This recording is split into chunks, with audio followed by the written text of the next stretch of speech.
Hello, everyone, and welcome to another exciting episode of Meet, Act, and Part. And we are glad to have Roger VanGorden back in the house with us. He was on assignment at probably more than one place.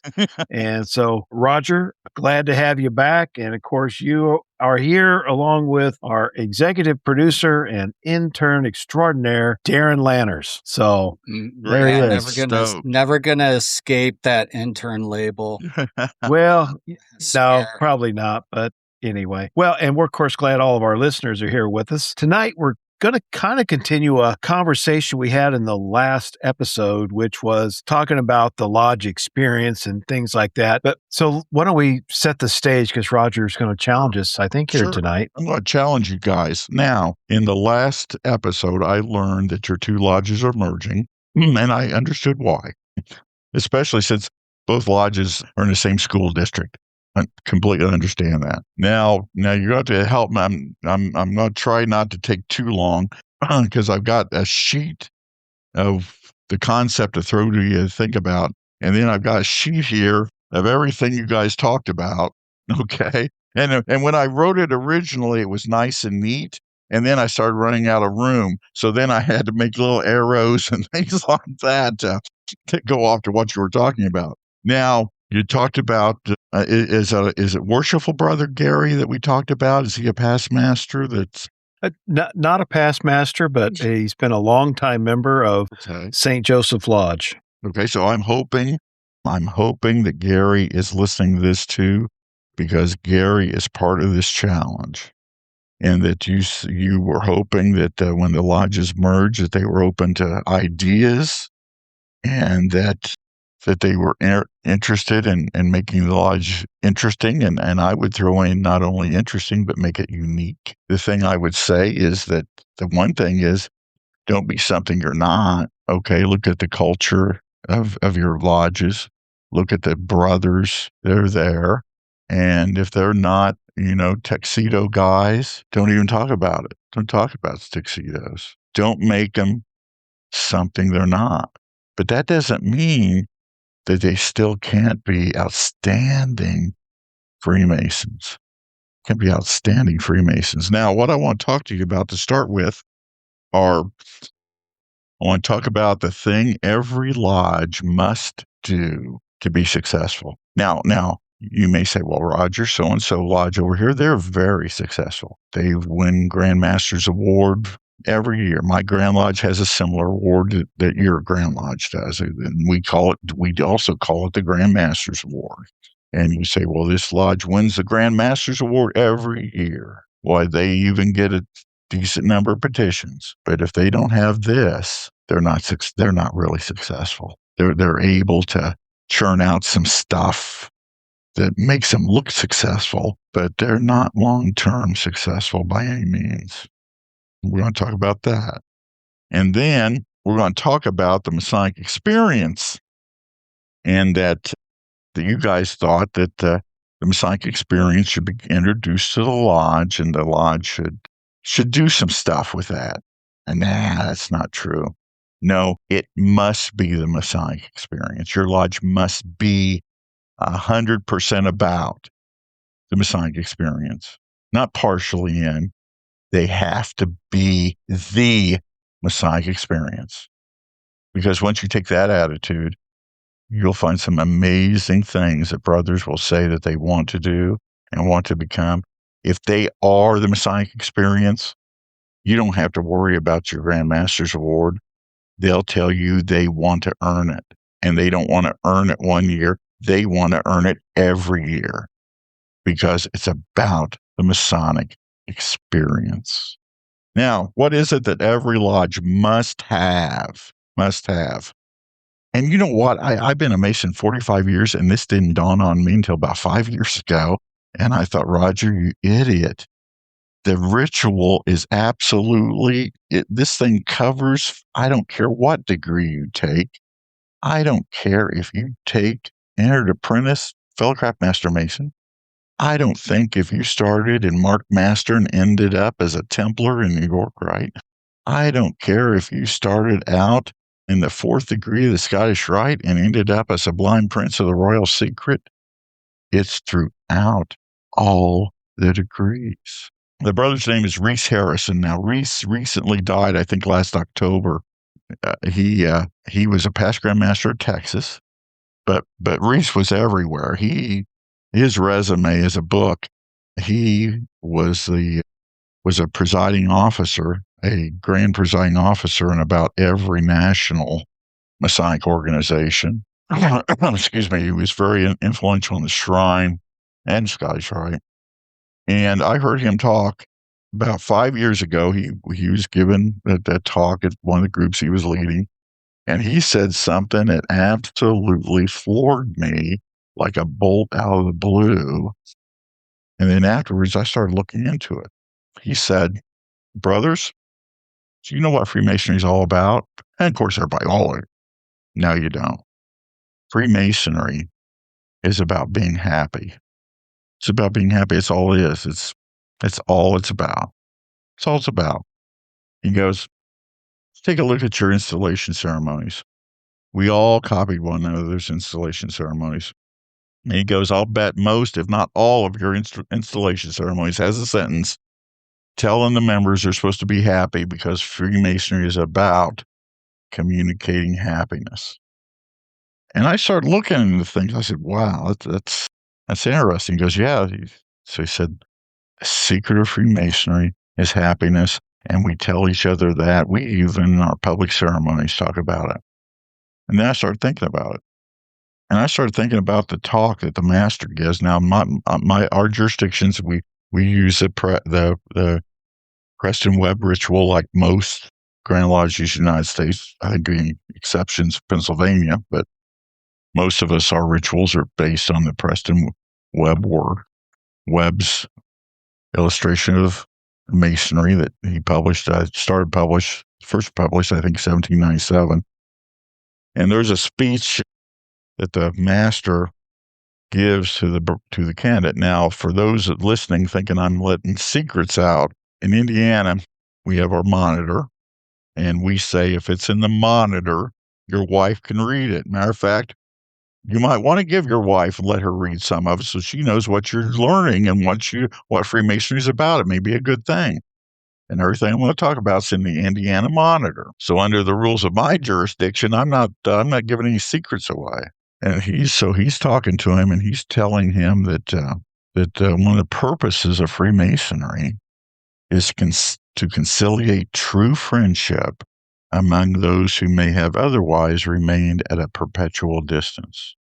And I will bring your attention to what I think is the operative part of that sentence, true friendship. And then he also goes on to tell him about we as Masons, we make promises to one another, and we bring good men together because when you do that, each man will naturally seek each other's welfare equally with his own. Not kind of maybe, equally. His brother's welfare equally with his own. Then we also say to him, the secret of what Freemasonry is really trying to do, this conspiracy that Freemasonry is trying to do, we tell a man before we make him a Mason. And that conspiracy, that thing that Freemasonry is trying to do to this world, is to make him wiser, better, and consequently happier. That when these people all get together, when these Masons get together, and they're being wiser and better and happier, that by improving the character of the individual man, Freemasonry is going to improve his community. That's the vast conspiracy that Freemasonry is trying to do. So, I don't care if you've got 7 brothers that are showing up, or 17, or 27. The first thing, those brothers have to become true friends that truly care about each other's welfare And this is hard work. This is the hardest work in Freemasonry. Freemasonry is hard work because you want to be true friends and you're going to care equally about one another's friendship. And by doing that, things are going to happen in your lodge that in 5 years you won't recognize it. You have to do this. And if you do this and you have this mindset, you'll change your lodge. Now, why do I know that? Because my lodge is completely different than it was 5 years ago. We were barely getting 7 at a meeting. And we talked about what is Freemasonry really trying to teach. And we talked about this becoming friends. And when we started becoming friends, one of the things you guys talked about money. And I think both of you talked about this. Both of you made points about money. And Darin was saying, you know what? Whenever a local charity, get a hold of our lodge, we'll write them a check. But boy, we just won't write any money to spend for ourselves. Well, when you really push this true friendship thing, what will happen to my lodge. And I think it's what caused a couple brothers to leave, to not attend anymore, is because we started spending money on ourselves. We knew we had extra money. We knew we did. So instead of just throwing it in the bank for a rainy day for bad things to happen, we started spending it on ourselves. And one of the brothers got up at a meeting and he said, you guys are going to drive us into bankruptcy. You guys are going to spend all this extra money and we're just going to go bankrupt. That's what happened.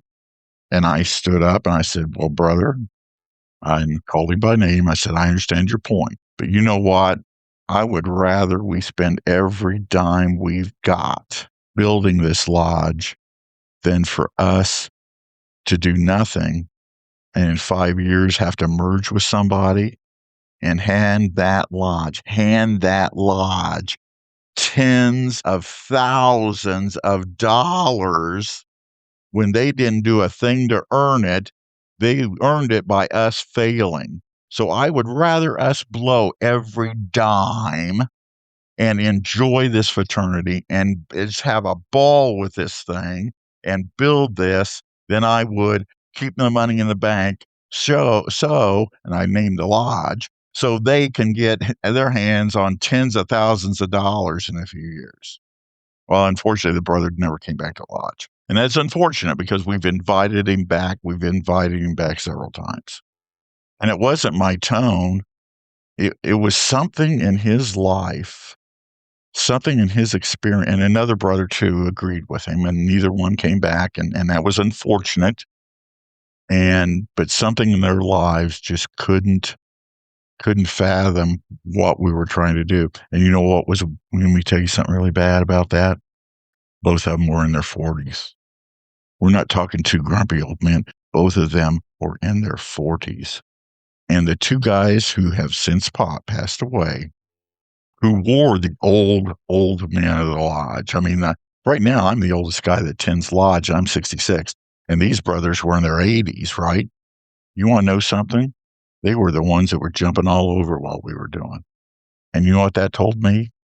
The Freemasonry that we were presenting was the Freemasonry they always wanted to be part of. They just didn't know how to create it. And what we decided to do, and now I'm going to turn this over and let you guys think about what I just said. And I'm going to ask you some questions based off of what your comments were last time about taking this and how does it change some things that you were talking about. But we decided to do that the number one thing that we were going to be about, we don't care if it was opening and closing. We don't care if it was around the business meeting, Masonic education, doing degrees, but that we wanted to give the Masonic experience, not just to new members, not just to guys we initiated, passed, and raised, but to each one of us, what did we want to experience in Freemasonry? Now, in the first episode, the previous episode, Greg talked quite a bit about game day at Illinois, right? You talked about how for you, if they win the game, that's great enough, but then you see people making an experience out of going to a good game. and how you have even enjoyed that. And I think that's what this proposal is, this idea that if we build true friendship with one another, and we say this lodge is about giving the Masonic experience, not just to the new guys we're initiating. No, no, no, no, no.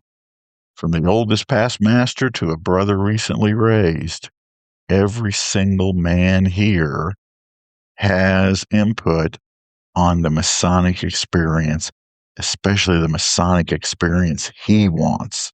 And how can this lodge give him the Masonic experience he wants? And I'll tell you, you won't have to worry about coming up with ideas. Guys will just start just left and right. Let's do this, let's do that. And yeah, you're going to spend some money. And you're going to spend some money on yourselves. But I say it's better to spend money on yourselves and go bankrupt than save all that money and hand it to the next lodge you're merging with. So this started because this is one of my first things, not because it was the first idea, but when I was making notes, it ended up at the top of the page because I was running out of room. I want to hear you guys talk about mentoring. And mentoring, how would mentoring be different if your objective was every brother became a friend with one another and every brother got a unique, fulfilling, enthusiastic Masonic experience? What would mentoring look like? I think it's one of our most important areas, but I'm going to throw it to Darin because I know he's thought about this before, I'm sure. So, I mean, Darin, we've talked about it a little bit off, kind of off podcasts, kind of conversations. I mean, there are different levels to mentoring. So from there's the mentoring part from the ritual floor work level. That's part of mentoring. There's the mentoring from a life aspect where, and where you are not only, mentoring guys who could be potentially older than you are, but there's mentoring from, reverse mentoring where, potentially there's guys that are younger than you that are mentoring you in different areas. So I think that, when you talk about mentoring, Roger, and you're talking about the idea of friendship, that adds a unique layer to mentoring, because when you are friends with someone, that opens up a different layer of mentoring, because I believe when you're friends with someone, you have a different layer of trust. So like Greg and I are friends, and I'm friends with you as well, Roger. I believe that we could have different conversations than I could potentially have with a brother that I might not know as well in my lodge. So, and not to say that I'm not friends with all of them, but I think that I'm not, potentially as good of friends with some of them as I am with others. So to that point, I think, Greg and I can have different, deeper conversations, more meaningful conversations, and learn things from each other that I potentially may not be able to learn from other members. So as we elevate those friendships with the different brothers we have in the lodge, I think that opens up the ability to have more meaningful mentoring opportunities amongst each other, because I think that opens up the layers of trust that we have in each other. And I think that opens up then the ability to have maybe more difficult conversations, or the ability to, have those brothers trust you, and you have the ability to trust them more with, some maybe more difficult scenarios or situations that you're having in your life. So I think, to answer your question, that's where that mentoring really comes in. And again, I think traditionally when you think of mentoring, a lot of guys will go to, well, the mentor relationship's usually an older guy to younger guy. And in my mind, that's, age has nothing to do with it. I think that, I can be a mentor for somebody who is 2-3 times my age, and somebody who's half my age can be a mentor to me. It's all about, what they experience in where I may not have experience, whether that be a skill set or, experience that I may not have had, and they may have experience in that area. So, I think it really depends on the situation and, where I may need experience or where they have strength and I have weakness. Now, I loved everything you said because I was afraid that you'd talk about mentoring and just talk about new candidates.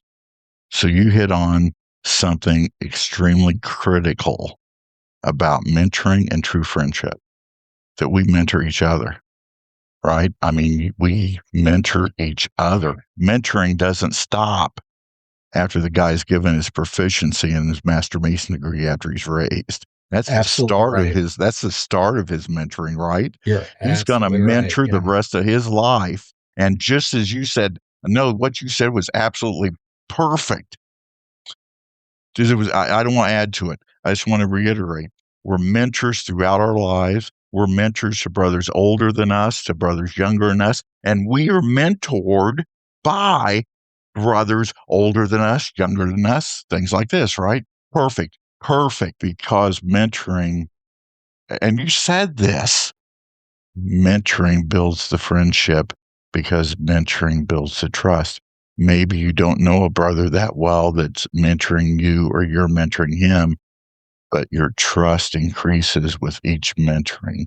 Your friendship increases with each mentoring. Even in the hard ones, the hardest conversations, because let's face it, some of your best friends are guys that tell you the truth when you really don't want to hear the truth, right? No, you're perfect. Greg, I'd like to hear what Greg's got to think. I was speaking to somebody recently. They'd worked at the university also. I didn't know him, but I met him at another meeting, and he had retired a few years before myself, and had a big job and all these things, and he was doing something completely different now because he said, I had to do things to be active and stay relevant and have purpose. But he goes, I had all these friends, I thought, at work. He goes, it was funny. Once that part of my life was over, they just kind of faded away. And not that they still weren't friends, but you just didn't really see them because, their lives went on or they were still working or whatever. And I think to build on what Darin was talking about, that's the one thing, I've retired and I still talk to a few people. I got a couple really close friends that I still talk to, but most of them, by and large, life goes on and maybe I'll see them in town or something, but that part's done. The thing that I think as Darin described it, and of course I like to look at everything in terms of timelines and, how it plays out over time, because you're building those relationships in the lodge through the mentoring and the friendship. I think we're going to keep coming back to this word all night. You do get to have that deeper opportunity with people to do more things. And yeah, I think what Darin said is spot on. So I don't want to just repeat it all, but it, in a job, everything is so transactional.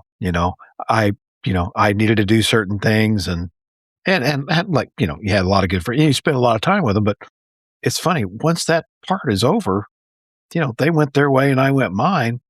But the lodge experience, to me, it's longer, deeper. It's going to mean more. And, hey, we use the analogy of family, but well, in some cases, I think the relationships are even deeper than that.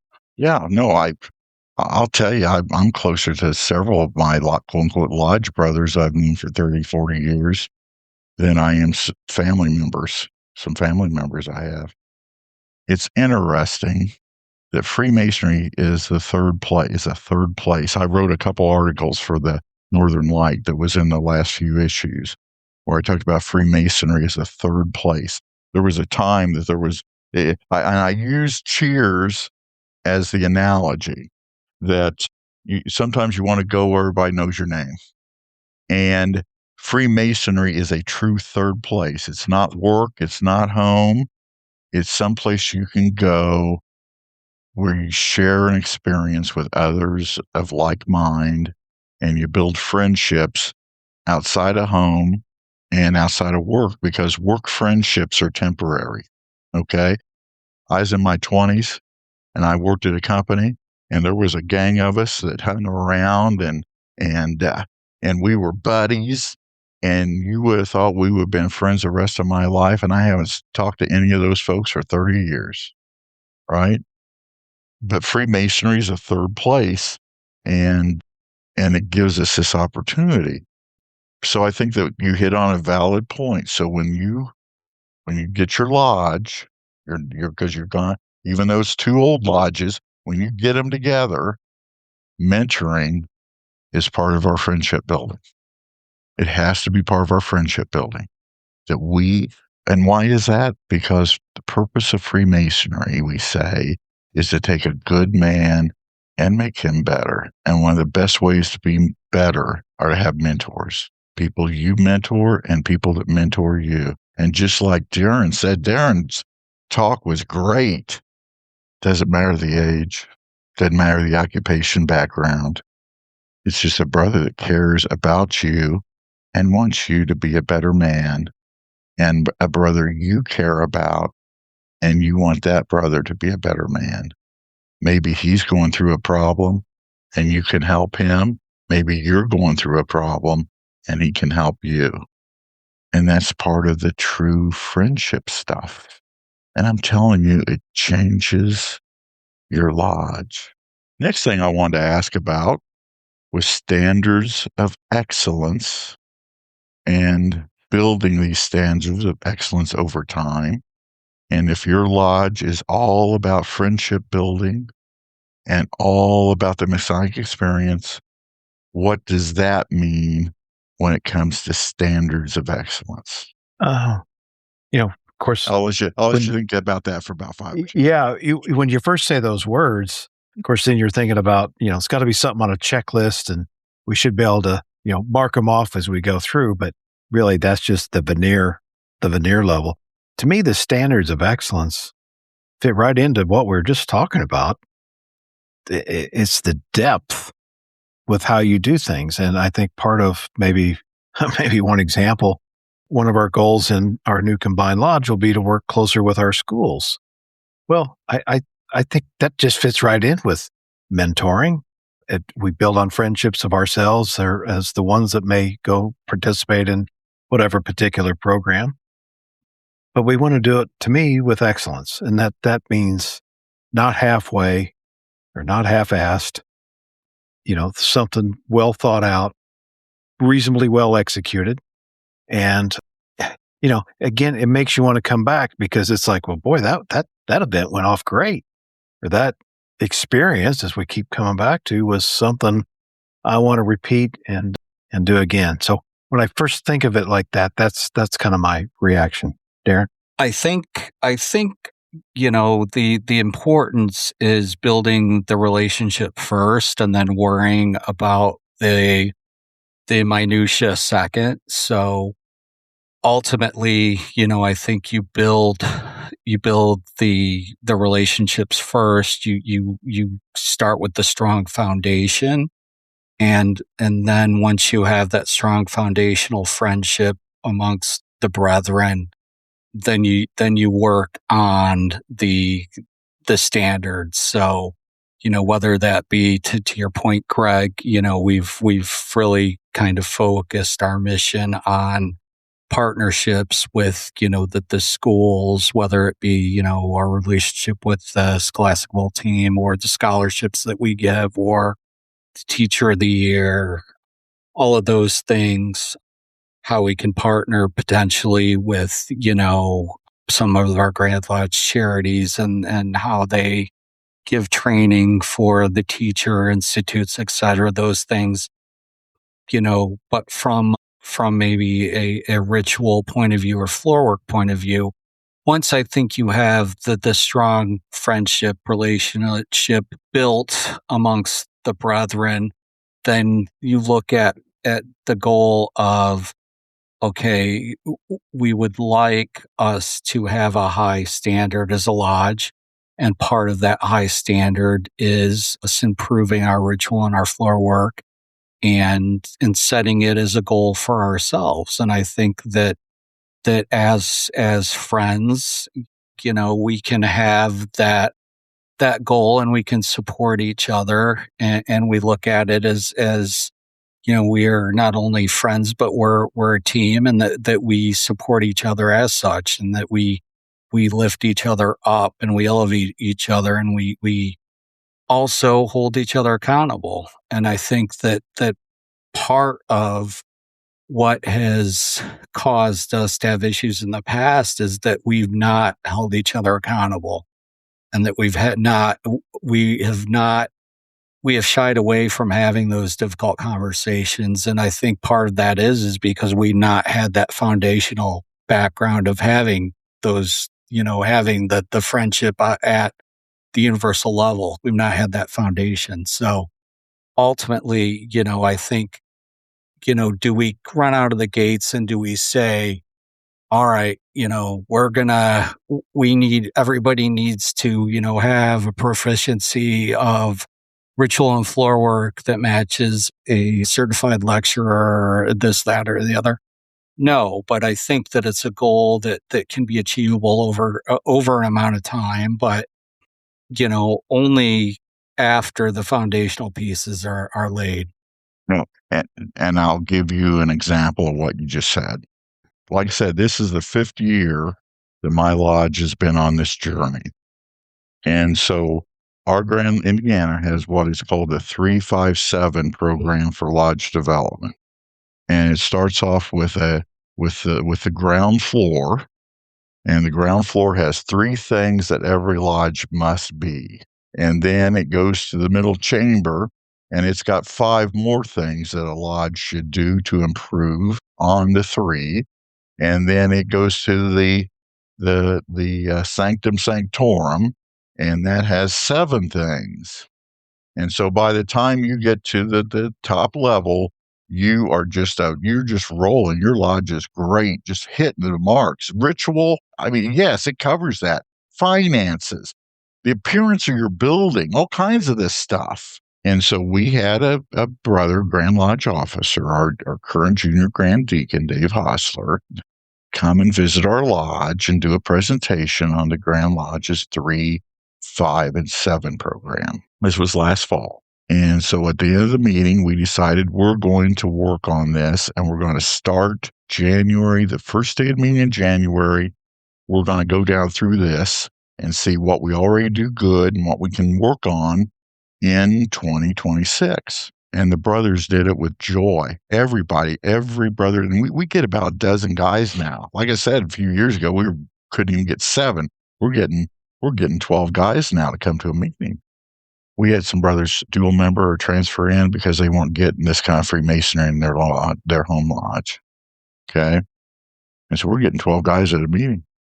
And remember, I'm talking a little country lodge. I mean, we only got 50 members. We're in the middle of woods and cornfields. Okay. I mean, it's a little drinky, little country lodge, 50 members. And we're getting 12 guys come. And these guys jumped all over it. So much so that here in a couple of weeks from now at our stated meeting, my job is to bring up the scorecard and see where we've improved in the first 3 months, where we still got work to do for the rest of the year. And they wanted to do this. Why? Because of exactly what you just said, Darin. We laid the foundation. We laid the foundation that they're becoming of like mind, and they are excited, and they want to see us do things right and do things good. That's where I was talking to you earlier about these awards and stuff are nice, but what's really nice is when the brothers get together as a group and say, we are going to chase that as a group, not because the master says, I want to accomplish this in my year. No, Yeah. it's when the junior deacon says, I want to see us do this. That's when it's powerful. So no, I think that you're right. Now, let me ask you this. You guys talked about the importance of Masonic education. Yeah.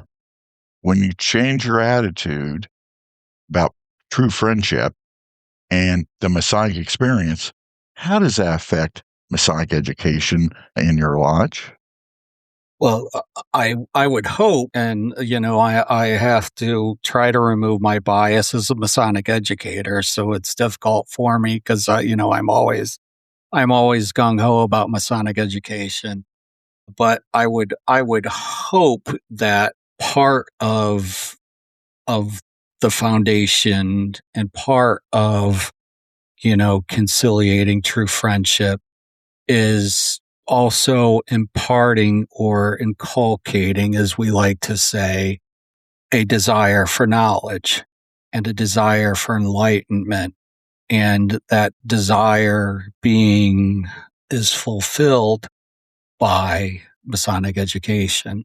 And Greg and I have had discussions about this, and I realized that the crowd that I'm working with at St. Joe is not one where I can delve into deep esoteric concepts. This is not the audience for that, but it is an audience where I think, maybe veil some concepts in allegory, or, for example, I give a presentation on Harry Potter and Freemasonry where there are some esoteric concepts that I cover within the presentation, but I use the world of Harry Potter to explain them.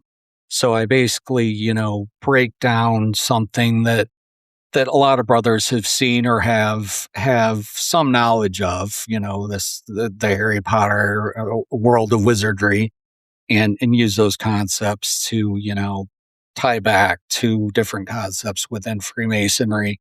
Long story short, I think it is more an idea of asking the brothers, what do you want education-wise? What do you want Masonic education-wise? What do you really want me to cover? What are areas Masonically you want to learn about?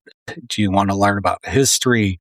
Do you want to learn about symbolism? Do you want to learn about history or ritual? What are areas you really, where is your desire for your enlightenment? Because I'm ultimately just the teacher here for the most part, but also, as wanting to be a Masonic educator, I also want to empower the brethren to want to start to not be afraid to give education themselves. And that's part of my job as well as an educator, to help empower them and to help teach them and to help mentor them, to be able to say to them, okay, you want to learn about this area. I'll gladly give a presentation on it, but here are also some resources. Here are some PDFs that are, common, outside of copyright, books that you can read, etc., that, you can use to also expand your knowledge base. Greg? Something that struck me, I was thinking about this yesterday. I took this class. I was getting my master's in library science at Illinois, and we're the #1 program in the country, I have to add, just to put a plug in for the iSchool. But I took this class. It was basically in community engagement. Martin Wolski, who's just a fantastic individual, taught this class. And I remember right off the gate, he goes, this is the class I always wish I could have taken. I was like, okay. And keep in mind, I was getting this degree, I was about 50. And of course, everybody else in there was 20, 25. So I'm older than them to begin with. And then he rolls out the syllabus and he goes, you got to understand here. He goes, I have two roles. He goes, obviously I'm the teacher or the instructor, but he goes, I'm also the student. And, that struck me. I think he was the first one that ever rolled it out that way. He goes, I'm going to learn as much from you as you'll learn from, my instruction in this course. And I'll tell you that the topics we went through, they were deep and it was the best class I'd ever had. And it was on some really, stuff that just had never entered my framework. But I guess my point in telling that story is I never wanted to miss class. I was always sad when it was over because he created this environment and, we were all like, friends, not in the sense that we've talked about with the Masonic Lodge, but friends in there that, you trusted them. And it was a small class. There's like 15 of us. And so you could, you wouldn't have to be afraid to open up and say what you thought. And, I just had I was from a different generation than the students in there. So I learned so much from them, but I was so eager to go to class every week.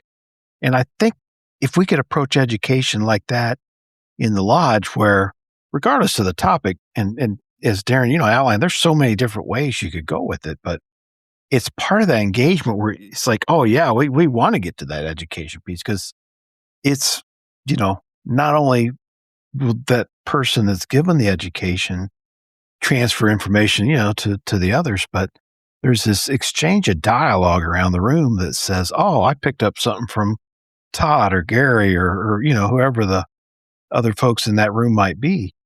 And to me, that's just part of that power. But I think part of it, again, to come back to our theme of friendship, because you get to know people on a deeper level, you can actually go a little deeper on a topic and learn more about what they think. Because again, if you just stay at the veneer level, yeah, you might learn some stuff like, some very quick things, but it's pulling out their perspective because you're friends.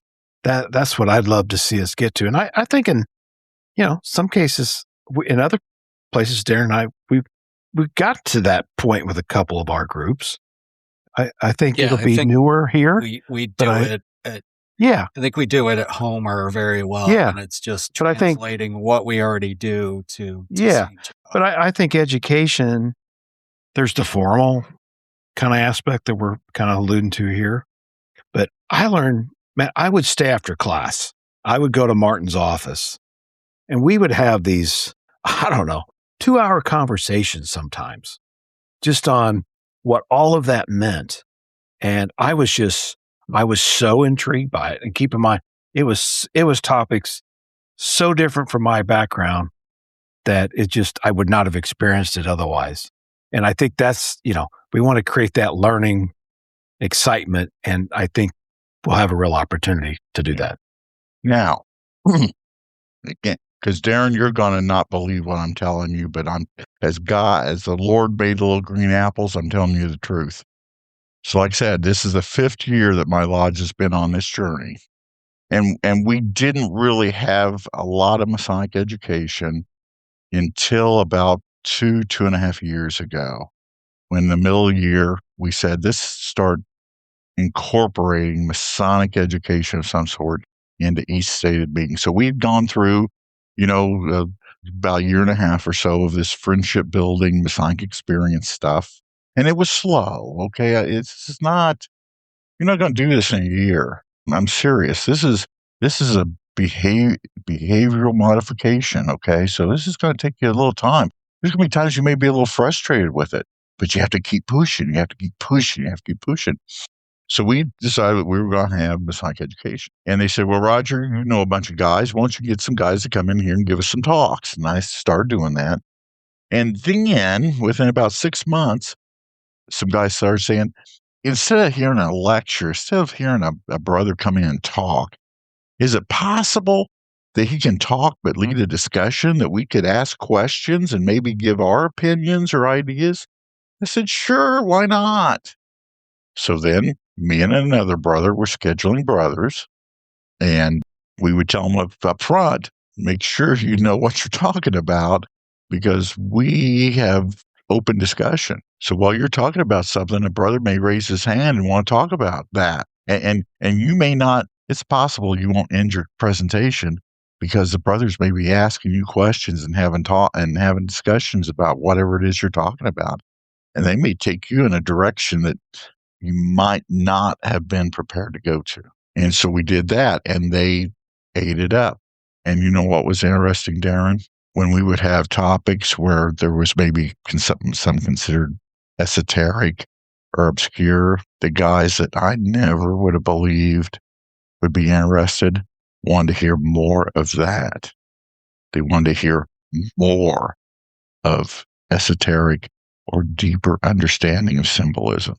I'm serious. I would not have believed it, but they were absolutely hungry for this because they were learning something that they had no idea existed. They were hearing ideas that they had never heard before. To kind of what Greg said, I've had 2 hours of conversations on topics that I had no idea we were going to go in that direction. They just were eating it up. And here's what's happened to us. We're in a cornfield in the middle of the country, right? Middle of rolling hills of the start of southern Indiana. And we've run out of guys to call and say, hey, can you come over and give us a free talk? Because we don't want to make a brother drive an hour or more to come and talk to 12 guys.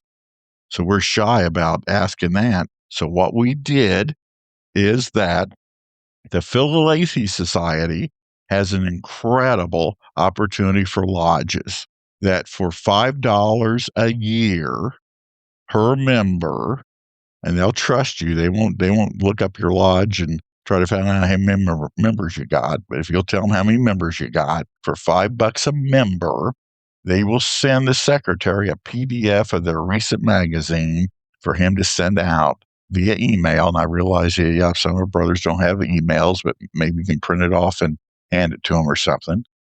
But you can email a copy of the recent magazine to the members of your lodge. You have to be honest and say that we only got X number of members. So at Farmers Lodge, we got 50 members.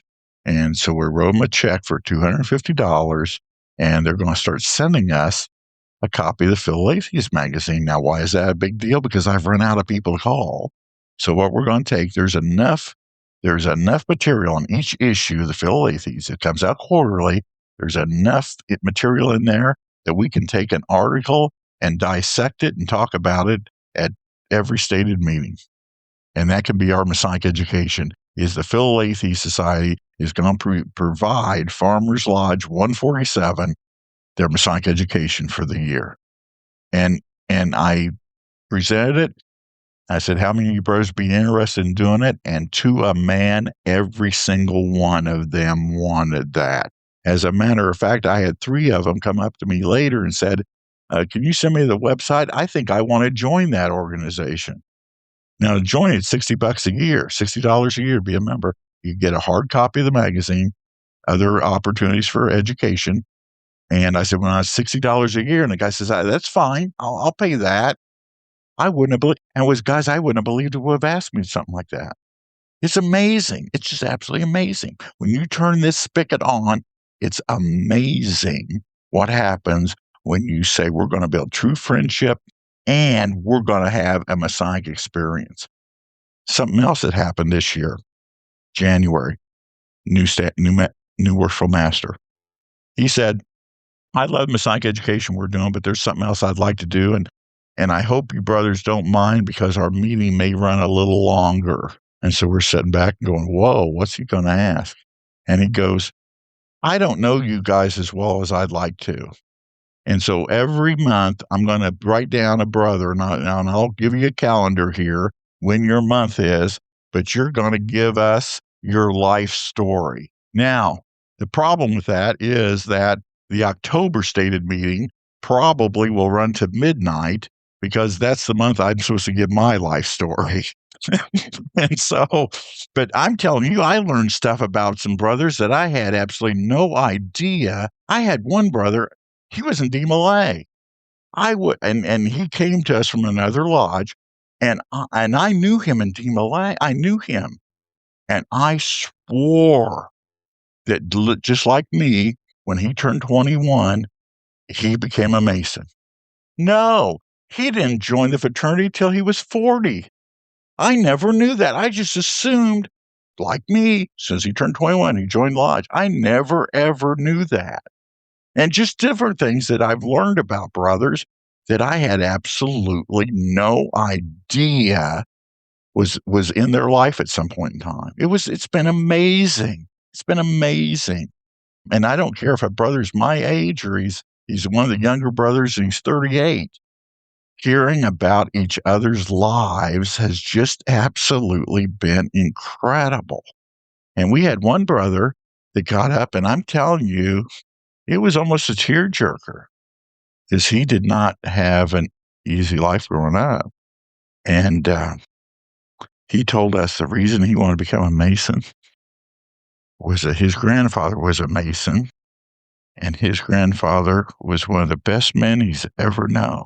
And he told him that he hoped someday he'd be a Mason because every Mason his grandfather knew was an outstanding man and that he needed to surround himself with outstanding men. And that's why he became a Freemason. And I'm telling you, it was when he was telling his story about growing up, it was hard. When he got to that part, it was hard not to choke back tears. I'm telling you. And it's just stuff like that you learn about one another. And what does that do?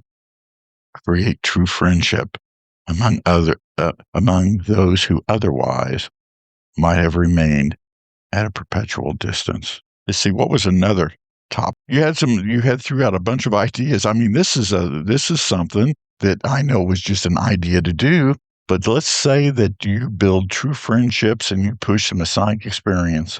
How do you think a degree by candlelight would be different than just doing it right now?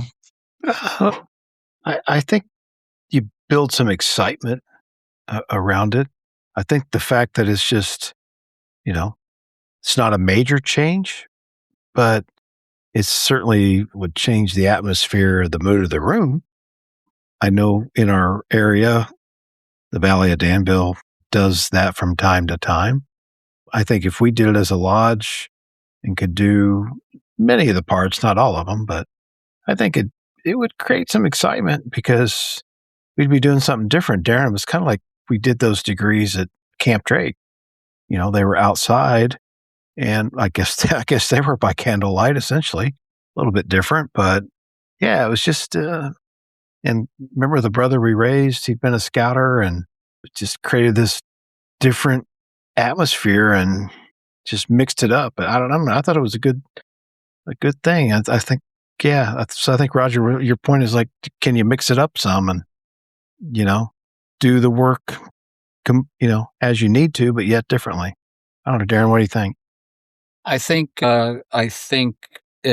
it's part of that foundational. It's a stepping stone or a mile marker on the on the journey to becoming the well-rounded team. Atmospherically, I think candlelight degrees are always beautiful. I think, but what it really will do is I think it will build camaraderie. I think will help team building. I think it'll help consolidate, more of the friendships that we're trying to build at the lodge. And ultimately, I think it's not something that we do one-off. I think it's a goal that we put for ourselves to ultimately say as a lodge, when we're going to do degrees, we do them by candlelight. And as I said, not, I don't want to expose real flames, but we can get those candles that look like real candles relatively cheaply. And I think we set the standard as this is the standard that we want to have. We want to do our degrees by candlelight. and whether or not we have help or not doing them. But I think we set it as this is what we're going to do as a lodge, and we're going to have degrees by candlelight, and this is the standard we're going to set for ourselves. And the goal will be that we may need help at first to put these degrees on, but as we grow as a lodge and as we consolidate these friendships, we can see that the end result will be less help will be needed, and eventually our membership will be able to do these parts and we'll be able to do these degrees by ourselves. But I think that what we need to do is to say to ourselves, it's really, really special, not only for the candidate, but I think for ourselves as well, to be able to have this atmosphere and to have pride in this atmosphere, and to look around that lodge room lit by candlelight and say, hey, we're doing this, man, look at what we're doing. Isn't this awesome? And take pride and joy in that. And that's something that Greg, not had at that lodge. I mean, at least since I've been a member, and I joined in 2011, I can't remember us ever having a candlelight degree there. We've had them at other lodges. We've had them at the Valley, but never at St. Joe. Why not? Why not St. Joe? So let's do it, man. Now you're going to love. Go ahead, Greg, please.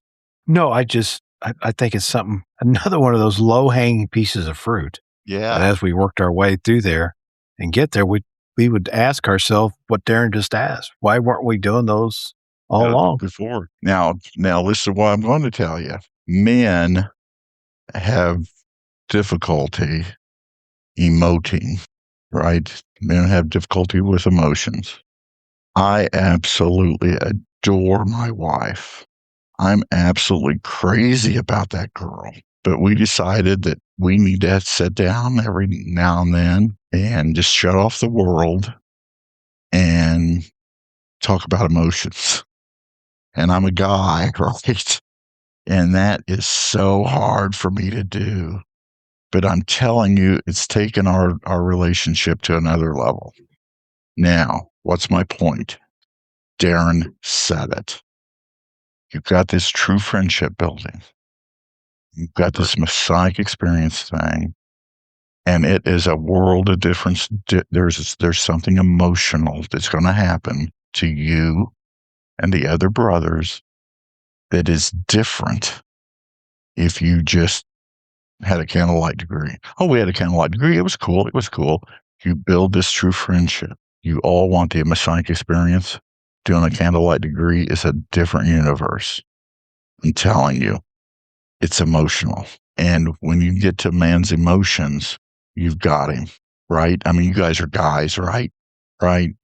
You get to a man's emotions and you've got him. Yourself even, right? I mean, because there'll be something go on in that degree, something said, a part of a lecture, and it's going to hit you right in the head and heart because you've created this happening, this experience that you've never gotten anyplace else.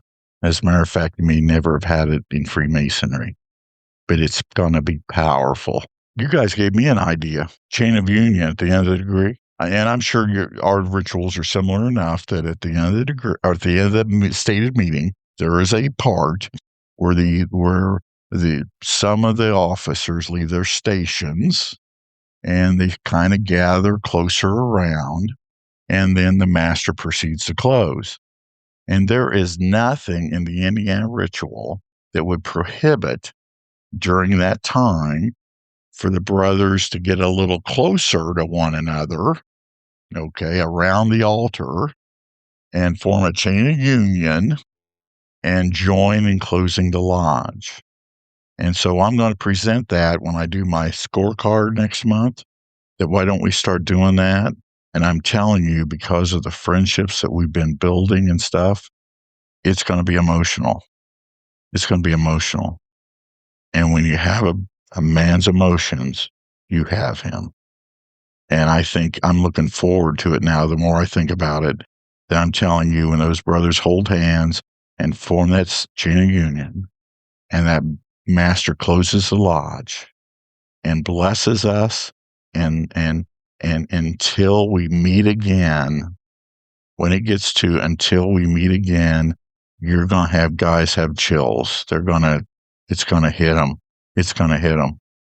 And that's how you build this true Masonic experience. And I'm looking forward to it. I think it's going to be really interesting. And I'm probably one of the ones who's going to have a chill run up. Just little things like the procession in, just little things that you brought up. Hey, how about procession in? How about this idea? How about that idea? The Burns night thing. Let me talk about the Burns night thing. Now, again, my lodge is a little country lodge. And the Burns night would probably be a thing where somebody would say, now, boys, don't forget your raisin. And that we were getting a little too highfalutin. But what happened to us is that when we were starting on this journey, one of the younger brothers says, Roger, tell us about the old traditions of Farmers Lodge. What are some of the old traditions that the Farmers Lodge used to do that maybe we could add back in our program? Now, I didn't have the guts to tell him the truth, that Farmers Lodge's old traditions was that once a year they'd have a bean supper that they would use as a fundraiser. Other than that, their tradition was they'd all get together about 6 o'clock, start playing euchre till 7, and then go upstairs and have their meeting and go home, because they did their complete socializing, and their fraternity was actually a euchre club with some ritual later on in the night and a business meeting later on. I mean, that was it. When I joined that lodge, that was it. So what I told him instead was, well, we used to have an annual bean supper, and I tell you what, let's not worry about what Farmers Lodge used to do. Let's worry about maybe making some traditions ourselves, some new traditions. So they took that idea, and what they decided to do was, since we're all country boys, that the November stated meeting, we would have bibs and beans, and we'd all get us a set of bib overhauls, and we would eat soup beans for dinner that night and yuck it up. And I'm telling you, they ate it up. They loved it. Couldn't wait to do it again. Next year we did it again. And then somebody said, and this was a couple of years ago, that in December, because we elect officers in November, so it'd be the night of elections of officers, we'd do bibs and beans. And guys went out to Rule King and bought brand new bibs so they could wear once a year at our stated meeting. And so that following that December, this like the second or third year or so of bibs and beans, the education was about a brother that was very prominent in Freemasonry during his time in the before the Civil War, and he was from Shelbyville, from Shelby County, and his name was William Hacker, and he was a man about town. He was involved in all kinds of stuff. He was personal friends with Rob Morris. He had served and helped organize the what is now the General Grand Chapter, Royal Arch Masons, or I'm sorry, Grand. Yes, so he was involved in the General Grand Chapter, but he helped. He was attended the meetings to form the Grand Encampment, and so he was well known in United States Freemasonry for a man, from the 1830s, 1840s, from Shelbyville, Indiana, and he was a past Grand Master, longtime Grand Secretary. He was past Grand High Priest, past Grand Illustrious Master, past Grand Commander, all this stuff. And he was known for his huge beard. I mean, he had a beard, went down almost to mid-chest, white beard. And so the brother gave a presentation. Everybody loved it. And somebody says, you know what we ought to do? It would be funny. It would be funny to do. We ought to, next year after Halloween, buy a bunch of beards, and we celebrate every December William Hacker Day. And we talk about Shelby County Masonry and William Hacker, and we all wear these beards. And I'll be darned if we didn't buy 25 of these beards after Halloween. And this last December, we all were sitting there at the stated meeting, all of us had these fake beards on, and we had another presentation about things William Hacker did. And at the end of the meeting, somebody says, we got to get a picture of this. We have to get a picture of this. So we all got together, got camera set up on timer, took a picture, put it on our Facebook page. And guys can't wait until next December when we pull out the beards and sit around in a meeting, all of us wearing these beards, talking about William Hacker in Shelby County. And they said, next year we got to tell all the other lodges in Shelby County to come and visit us and be part of William Hacker at night at Farmer's Lodge. And just goofy stuff like that you build camaraderie and just an esprit de corps in this little country lodge of 50 members out in the middle of a bunch of cornfields. It just amazes me what these guys want to do just to have a laugh and have some fun and build friendships. I think that's great. That's great. Yeah. I mean, it's just, and so, yeah, I mean, really, you couldn't create it at that kind of, the Grand Lodge isn't going to send you that idea. That had to come from within, and I just looked up Mr. Hacker here and I see his long beard. So yeah, but yeah, what a great tradition. Yeah. And like I said, and the beards didn't cost all that much. We got them off Amazon. It was hysterical. It was absolutely hysterical to look around the room, see these guys in the beards, realizing you're sitting there in one of those fake beards too. And so no, we're not the Robert Burns night. We're the wearing beards talking about William Hacker and the bibs and beans. But that's what I'm saying. Be who you are. Be who you are. You see, what was another one down here to try to find? What do you think it would do to your lodge's esprit de corps, your lodge's enthusiasm, if you went down this route? Well, we talked about the Burns dinner.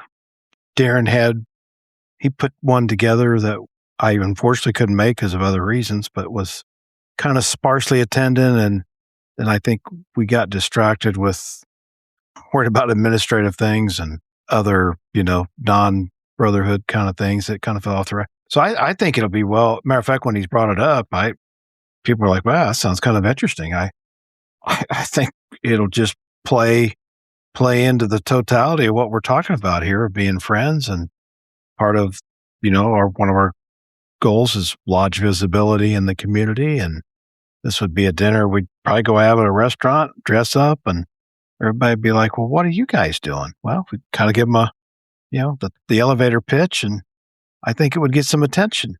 That's how I perceive it. I think it's all positive. What do you think if you went down this path with a Burns dinner and it made it a happening? It made it a true event that your members look forward to every year. I mean, because it's unique. In my mind, Go ahead. I was going to say, in my mind, that's the end goal. I mean, that in my mind, it's part of doing it and pairing it as part of our officer installation in January. The goal is Roger, to give you a background, and we currently elect in May and then install in June. And part of, assuming our vote is favorable and the Grand Master blesses the consolidation of our lodges, part of that was going to be, rewriting some bylaws to change our Masonic year to be January to December. So we would elect in December and then install in January, and then, go January to December as our Masonic year. So we would use the Burns night as our officer installation and make it an event to be, our public facing officer installation, but also to, celebrate Robert Burns. We have a member, Todd Hitt, who is a retired firefighter, but plays the bagpipes. So, we already have a person who is skilled at playing the bagpipes.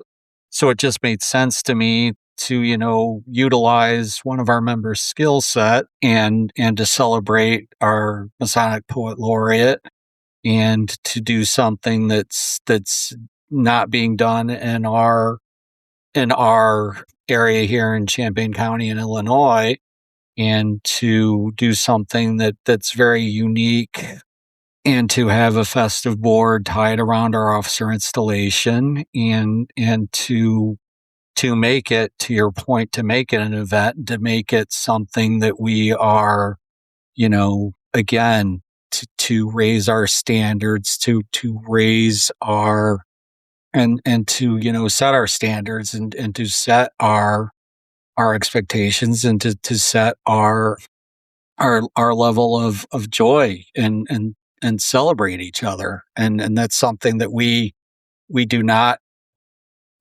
do enough at St. Joe. And that's part of the cultural change that I want to implement, is a celebration of ourselves as a lodge, and to not feel bad about patting ourselves on the back or spending money on ourselves, because it is almost felt, and we've been made to feel by some brothers, that it's sinful to spend money on ourselves. And that's not my attitude at all, because quite frankly, what good is that $300 we're giving to the Little League team, really?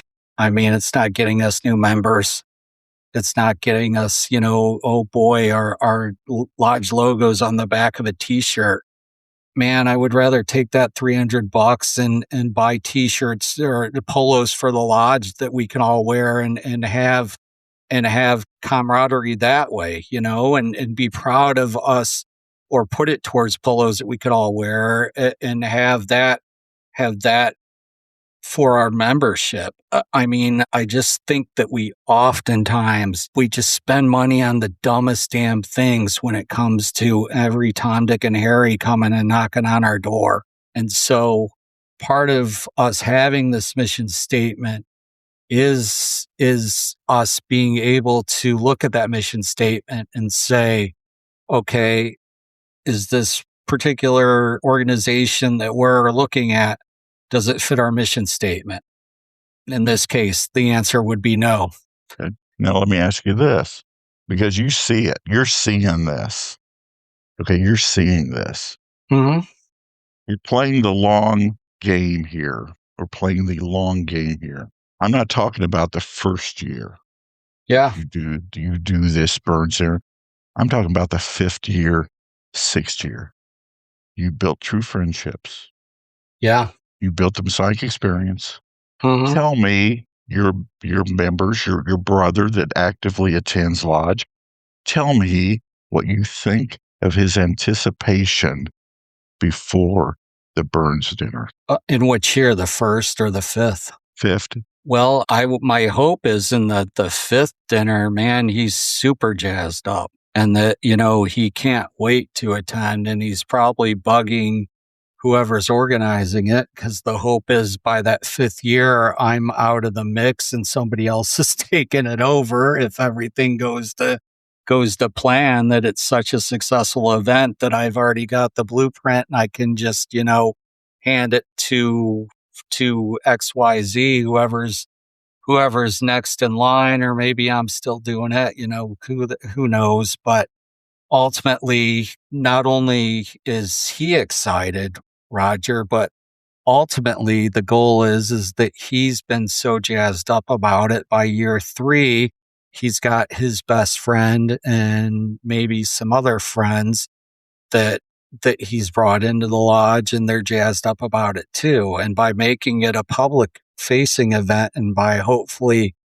getting enough marketing around it, because it's a public event, that we can bring in some men from the community, and they can see what a formal Masonic dining experience is like, a real festive board is like, that we can engage, some men in the community, and they can see what Freemasonry is really about, and what our friendships are really about, and what our camaraderie is really about. And, by year 5, that event is packed I mean, that's the goal by year 5 is the hope that wherever we're holding it, that, man, it's nothing but people that are there for the event and that we've Okay. rented out a space. I mean, that's in my mind, that's what I'm envisioning. That's my hope. Now, if you make true friendship the absolute goal and the objective is the Masonic experience, what you just said will happen. I agree completely. Yep. The lodge meal. The lodge meal is where a lot of this true friendship and camaraderie and stuff's built. There's an old Jewish saying that is that you cannot hate the man with whom you break bread. And every lodge should have a lodge communal meal. Mm-hmm. We learn the ideas in the tiled meeting, but it's outside the tiled meeting that you put those ideals into practice, right? Mm-hmm. And that's why the lodge meal is at least equally as important. You might even make a point that it's more important because you're taking the skills and that you've learned in the ritual, in the meeting, in the tiled meeting, and you're taking those skills and putting them into practice. And it's putting them into practice where you get better, right? I mean, Greg's an educator, right? I mean, you can learn you can read a lesson all day long, but until you try doing what the lesson's teaching, all you did was learn the lesson. You didn't learn how to implement it. You may have gotten steps on how to implement it, but you still have to implement it in order to learning the skill. That's the purpose of Lodge Meal, is to take those lessons that you've learned in the tiled meeting and putting them into practice and improving your skills of what you learned in the tiled meeting. So again, and I think we all know the answer to this, is that if you build true friendships and you have a Masonic experience, it will change the dynamics of even something as simple as your lodge meal. 100% agree with you, Roger. I mean, some of my best memories are at those meals before or after, whenever, and all the conversations you get to have. I keep telling people, it's like, well, why would you join? Well, you can come up with whatever reason, but for me, that's one of the major reasons is that conversation you get to have with your friends. And I think we're going to, as we've mentioned previously, that's one of the things we're going to rebuild. And actually, I've already started at St. Joe. We've been meeting before at just the restaurants, which are all just right there, our little town. And, people, I think, look forward to it. And the other lodge Darin and I are in, we always have a meal before that one. And I think that's been one of the critical reasons people keep coming, because they know you get there an hour ahead. You kind of get all the conversation out. How's such and such doing, or how's, or you might talk a little bit of current affairs, or, or what'd you hear about this going on in town, or whatever. And it's just, especially in this day and age, those opportunities have gotten scarcer. And so to me, they're just makes it that much more valuable. Now, you guys talked about something else, music. It's funny what's happened to us as society and Freemasons. You look at the old, because you mentioned that you came across one of these, I think it's Darin that mentioned this, that you came across it like an old Masonic songbook. Yeah. When our brothers in England, especially, were gathering together in their meetings, singing was a part of every meeting, not just music. When we talk about music and lodge, we talk about things you guys talked about, either recording or organ music or piano music during the degrees and things like this. No. Our brethren in the 1700s and even to the early 1800s, they sang songs. And you're right. What they did, you'll find some of these old Masonic songbooks, and what they did is they took popular tunes of the day and put words to them. and made Masonic songs. Matter of fact, somewhere I came across that even Albert Pike had written a Masonic song to be sung at Scottish Rite events or Scottish Rite meetings. And that's something that we don't do anymore, and we should. When we get together, we should sing a song. Now, I've been to the Grand Lodge of Illinois once. I can't remember if I went as a Deputy Grandmaster or Grandmaster. David White was Grandmaster. He and I, because you guys do 2-year terms, so I shared a year with David, and we had become kind of friends during that time. And I think I went to one of the years he presided. And I can't remember if you guys sing songs. You guys sing songs in Illinois at your Grand Lodge? You don't? They sing, I want to National say, anthem. they sing the national anthem and maybe America the Beautiful or something like that. Yeah. In Indiana, we sing songs. Now, among the Grand Lodge officers and past Grand Masters, we know the reason we sing songs is to kind of break up the business, break up the monotony. If things are going kind of bad or hard, we'll sing a song to try to change the mood. But you know what? We used to have a bunch of old songs, and I changed one back in my day. And since then, it's become about the most popular song we sing. Was Max Carpenter was the Grand Secretary, and I said, Max, is it possible that we could sing a song that wasn't written by somebody that's been dead for a century? And I said on Wednesday mornings, because we meet 2 days, I said on Wednesday mornings, I would like to sing Cat Stevenson's song, Morning Has Broken. And so right after we open, it's become our tradition over the last more than 20 years. I don't want to really talk about that, but it's become our tradition to sing Morning Has Broken. And that's one of the most popular things that the brothers love is on the Wednesday morning of Grand Lodge when we in unison sing Morning Has Broken. And it's beautiful. It is absolutely beautiful. We need to get some of that back because you're building true friendships. You're building Masonic experience. And at a table lodge or something, you break out in song. And I'm telling you, it's just one more thing that a brother gets involved in, he's part of, that he doesn't do any place else except maybe church. But he doesn't belong to some club unless it's a singing club where he joins with his brothers to sing a song, especially a song about Freemasonry. And there's several of them out there that like I said, in Indiana, we have a table lodge, official table lodge ceremony. And it's got like 3 Masonic, these are old Masonic songs. And we sing them.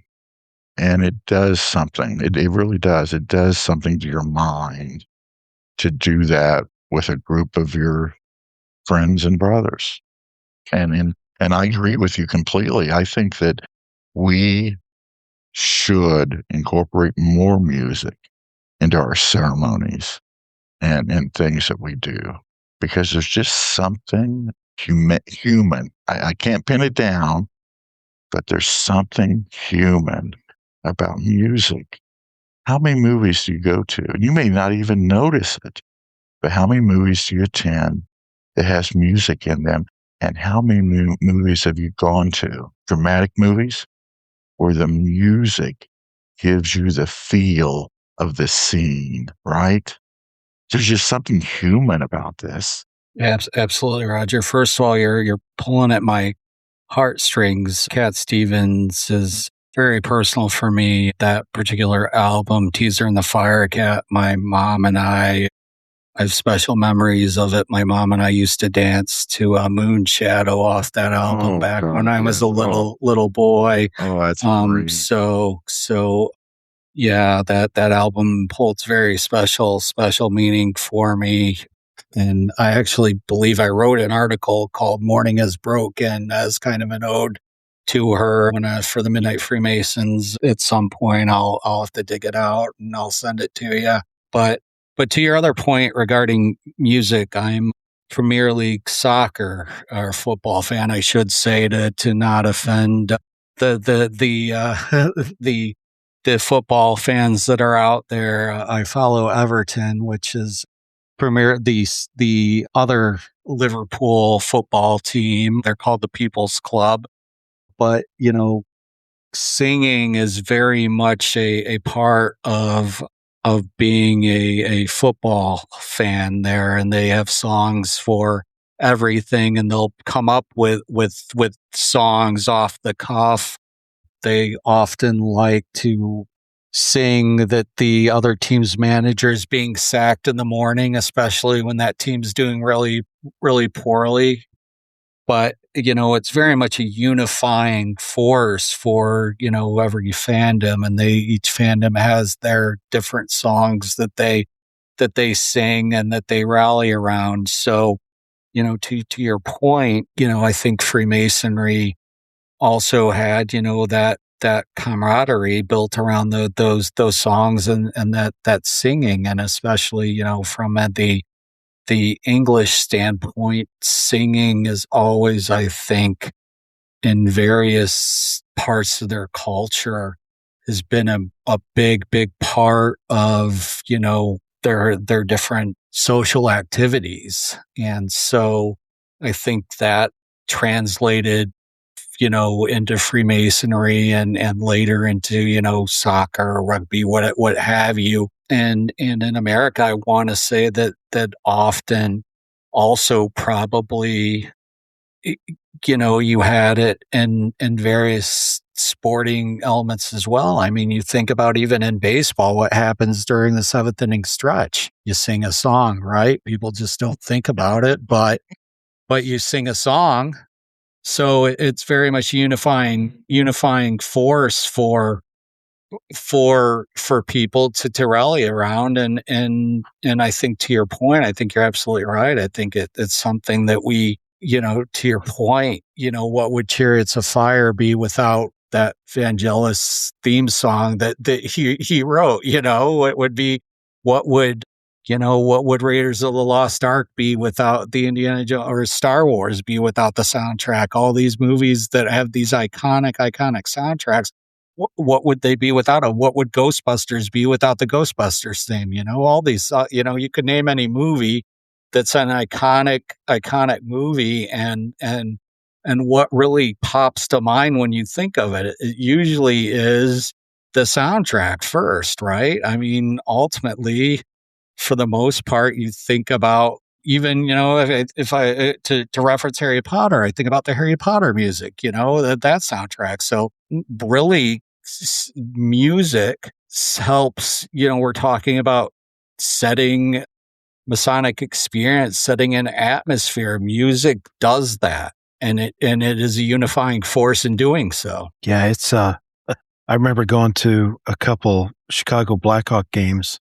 in the old Chicago Stadium, and wow, what a building. It's unfortunately gone, but one of the goals of the audience was to take that national anthem and sing it so loud together it drowned out every other possible sound in that stadium. And it was a unifying point, which is exactly what your discussion theme is here, is unity. I think that's we undervalue music, even though it's all part of our life every day, right? That's the Scouts, we'd sing a song around the campfire. Well, I mean, what was the song? Well, I don't know. I mean, it varied, but it was the unifying factor that brought people together. And I will say, before one of our most recent meetings, we played music. I brought my speaker, and I'm thinking, in this day and age, we have literally every song almost known to mankind on your phone if you subscribe to the right thing. And there's just such zero excuse. It's just so easy. You bring in the speaker, not very big, and it just sounds magnificent. And everybody's like, okay, yeah, let's do this. And again, I think it's all these things we've been talking about. You form it together because, well, my friend's going to do it. He's going to march in. So we're going to do this thing. Because if we always talk about being on the level, when you come in that lodge, as you could procession in, because I hope we start doing that regularly. It's a unifying factor. It says we're all equal. You go to your various stations, but when you come in that door, you're all equal. And I think that's what music can be as a unifier. And it says it doesn't matter what your part is in life. You can enjoy that song. Maybe you carry a tune differently than somebody else, but one of the things I always enjoy listening to is choirs. And I went down this YouTube rabbit hole not too long ago, picked a choir, and, then it shows you, suggest others. And, of course, one of my favorites is the Mormon Tabernacle Choir. And it's just because it's so vast, and it's the power of all those voices together is just magnificent. I found a silly one. It wasn't silly, but as Americans Got Talent, I ended up on their page today. And there was, from a show 2-3 seasons ago, the 82nd Airborne Choir. Now here, these are all military active duty officers, or not officers, but enlisted men and women, came in and sang this song. I was like, holy smoke, man, it rocked your socks off. And nobody in the crowd, because they marched in military style, and the sergeant, he's calling off the drills, and they're marching. All of a sudden, then they just break out into this complete non-military song. And it was just, the whole crowd was just into it. It was just this unifying event. And that's just what the power of music can do. Now, an old buddy of mine years ago, he was a salesman, and he told me he says, now, Roger, a good salesman knows when to close and when to ask for the order, because if he talks too much, he's liable to buy his sales pitch back and walk away with no sale. So I think that after almost 2 hours of trying to sell you guys, it's time for me to ask for the order and shut up. So will you guys commit to me that you're going to take the idea to St. Joe Lodge after you merge of working to build true friendships, and the priority is giving the Masonic experience, not just to new brothers, but to giving each of us the Masonic experience we want and need. Will you guys do that? Well, I think we already are on that track, we know, Roger. We know that's what's going to happen. We know that's what's going to happen. I want to hear periodic updates, successes and failures, because I'll tell you, it's not. It all sounds great, but it's work. It really is, and you'll have some things go good and some things not. There are no delusions here that it's going to be work, but that's also part of why we are about the engagement and about building those friendships, because we know it's going to be work, and that the sooner we get everybody bought into the mission and bought into it's really for not my benefit, not Greg's benefit, but our benefit. Yep. The sooner we're going to be successful in doing the things that we want to do. Good. No, I'm excited for you. I want to hear updates on how things are going. Like I said, good and bad. I want to hear updates on how things are going at this new lodge. I mean, like I said, 5 years Roger, from now, go ahead. You are hired.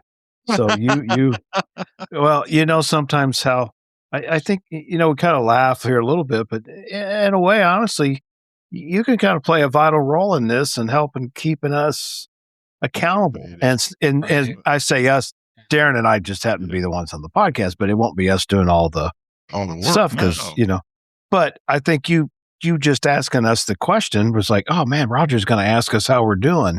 And so we better be able to report up or down or good or bad. And at least somebody is holding us accountable other than ourselves. And and I think that's something that maybe that is needed, because honestly, I think so too. Darin, don't you? I kind of feel a sense of, in both lodges, we've struggled and talked about things for 2-3 years. Mm-hmm. In a way, it's almost like a sense of relief that we have figured out, here's the path forward. in terms of, the administrative piece of bringing us together. I think there's some excitement over what we're going to be able to do. And so we can move past, just the business aspect of the fraternity and frankly do, Roger, what you've asked us to do, and that's give our members Freemasonry. I'm sorry, Roger, to cut you off there. Go ahead.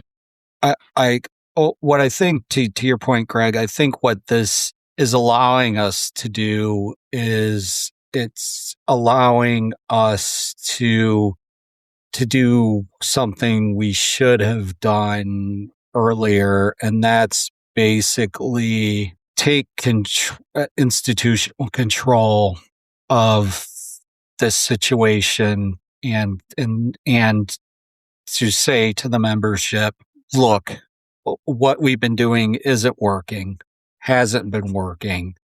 We need to try something different. All that this consolidation is doing is giving us a more legitimate excuse to do so. And maybe it's perfect timing that the consolidation is happening right now. But ultimately, we really maybe should have done this 5 years ago. Maybe we should have looked at coming out of COVID and tried to institute some of these things. But everything, I think, happens for a reason. And so this is the time to do it. And maybe it's the perfect time to do it. And so we take this opportunity and we say, look, Ogden is consolidating with us because they have not been able to do some things correctly. They've not had any, they didn't have a good source of income. We're lucky in that aspect that we have renters and we have that source of income. We're lucky that we have a good solid core of some good members that are coming over from that lodge that seem to want to buy into this vision, and that we are going to make them partners in this vision, and that we're going to grow this lodge not as just St. Joe, but it's going to be St. Joseph Ogden Lodge, and that these are the things that we're going to do.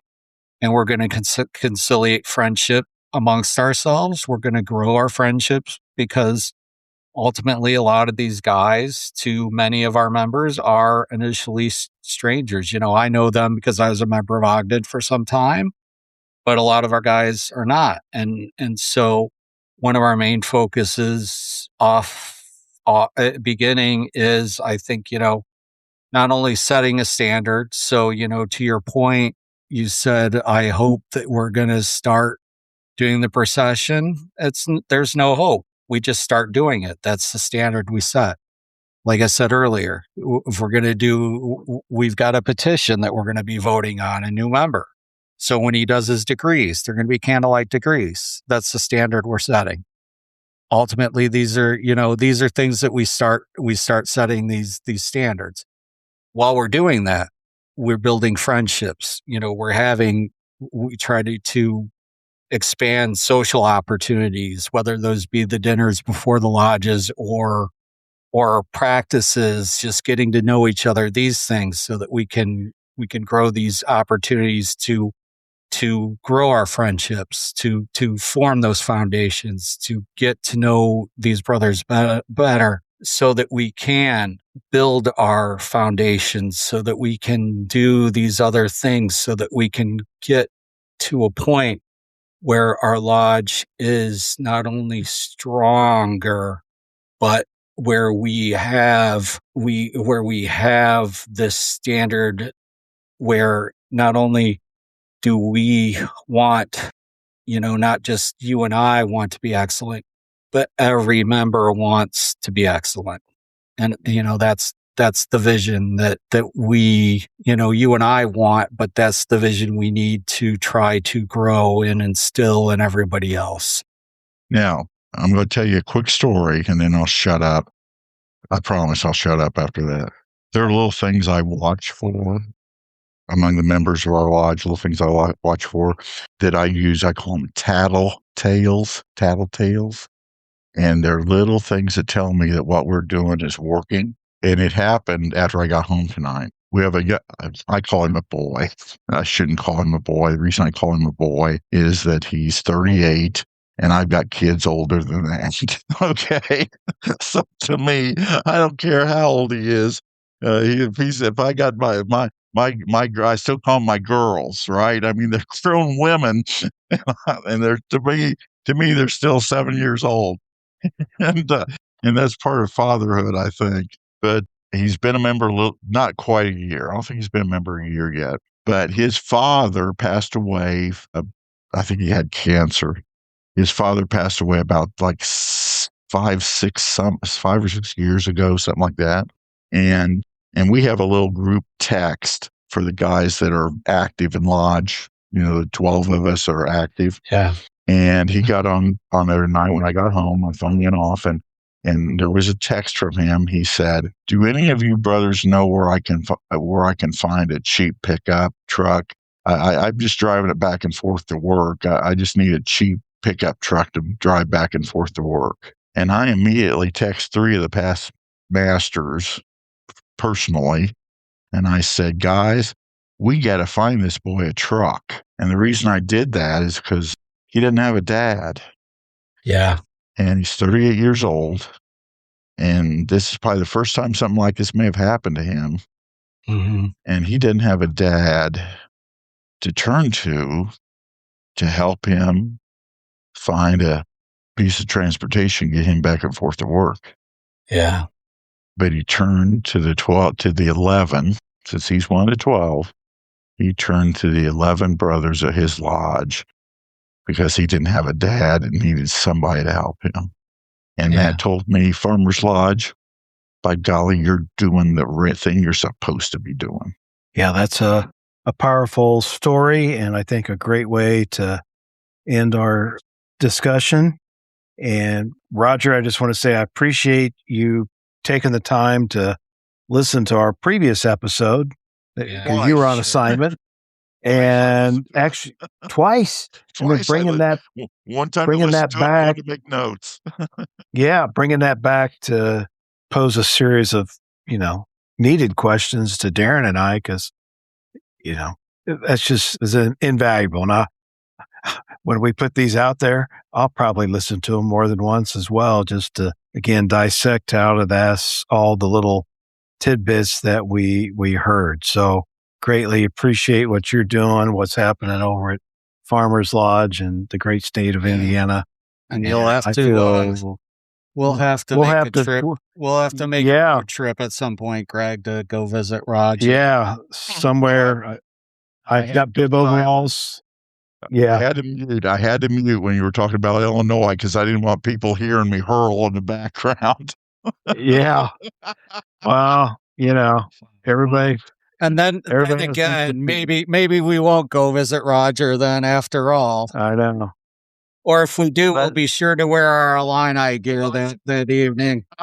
Yeah, I'll have orange and blue on. Yeah, especially to go buy a Illini bow tie somewhere, I think. Because I don't think I'll have Purdue gold and black and Indiana red and white. I'll definitely not have an IU colors on. That's for sure. Well, nonetheless, we'll wrap this episode up. I may throw chairs like Bobby Knight that I will. By the time the night's over, we'll see. Okay, I'm throwing the chair. No more. That's it. We're cutting this off. I want to say right here now, University of Illinois is the best team in the Big Ten tournament. And you know why? Because their coach is a Freemason, and not very many people know that. And nobody else, I'll guarantee, in that tournament can say their coach is a Freemason. So nonetheless, here it is, a great episode of Meet, Act, and Part, and we appreciate you listening. And stay tuned again for another exciting episode of Meet, Act, and Part.